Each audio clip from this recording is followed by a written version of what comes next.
999วันให้เข็นใจให้ร้อนให้เย็นเมื่อยโกทั้งตัวกดยิ้วก็พ้าในตาก็มัว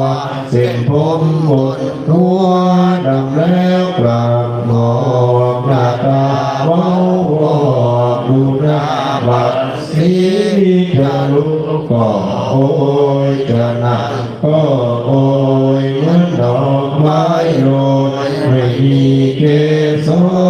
จะเข้าที่นอนคือสอนภาวนาพระอริยเจ้าพระอรหันตาเราท่านเกิดมาและแต่จะตายผู้ดีเข็นใจ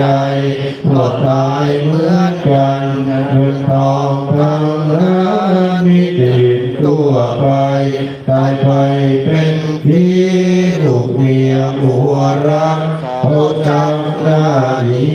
เขาเป็นซาผีด้วยนับผู้พองผู้ญาติพี่น้องเขาหาเอาไปเขาวางลงไว้เขานั่งร้องไห้นักดับขึ้นมาอยู่แต่ผู้เดียวป่าไม้ชายเขียวเรียวไม่เห็นใครเห็นแต่ผู้แลเห็นแต่ผู้ตาเห็นแต่ผู้มายื้อแย่งกันกินดูหน้าสมเพชกระดูกผู้เอ๋ยเกี่ยวรังแผ่นดินและกามากินเอาไปกินอาหารเกี่ยงคืนสร้างงานเกิดขึ้นนินานไม่เห็นลูกหลานพี่น้องเขาพันเห็นแต่นกเขาจับเจ้าเกลียมกันเห็นแต่นกแสกร้องแรกแหกควันเห็นแต่ผู้พี่ร้องไห้หากันมานุ่นเราเอ๋ยอย่าหลงรักเลยไม่มีแก่นสารอุตสาห์ทำบุญ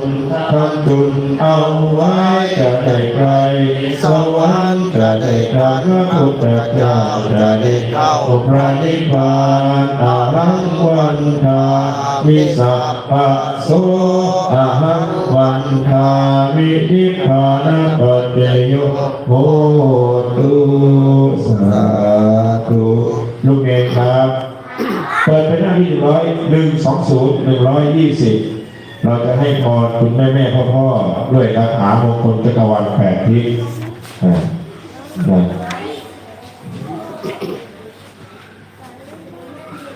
จ่ายแน่ๆจ่ายแน่ๆ120ส่วนดังๆลูกนะเราจะให้พรคุณพ่อคุณแม่นะครับด้วยบทคาถามงคลจักรวาล8ทิศให้คุณพ่อคุณแม่เจ้าภาพผู้ที่มาร่วมงานบุญกับเรานะครับด้วยอนุภาพของพระพุทธเจ้าคุ้มครองทั้ง8ทิศ8ด้านคุ้มครองประเทศไทยจากภัยพิบัติด้วยพร้อมหรือยังครับพร้อมหรือยังลูกยังไม่พร้อมเลยพร้อมหรือยังครับพร้อมหรือยัง Are you ready? Yeah อาจารย์ใจเย็นสวดดังๆลูกนะสวดดังๆรักพ่อรักแม่ไหมลูกรักเจ้าภาพไหมเนี่ยยังไม่ตื่นส่วนดังๆแก้ง่วงลูกนะสามเณรพี่เลี้ยงเอาน้ำมาให้อาจารย์เลยสามเณรพี่เลี้ยงนะครับพร้อมแล้วลูกเนาะพร้อมหรือยังสวดดังๆให้พรคุณพ่อคุณแม่ด้วยคาถามงคลพระพุทธเจ้านะ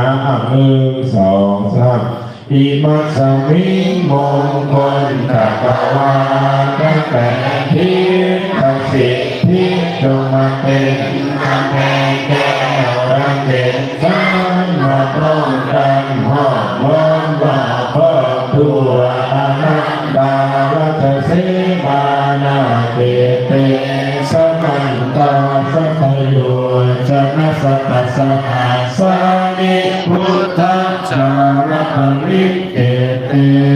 รักขันโตสุขัง ตุอิมัสสมิงมงคลภะคะวา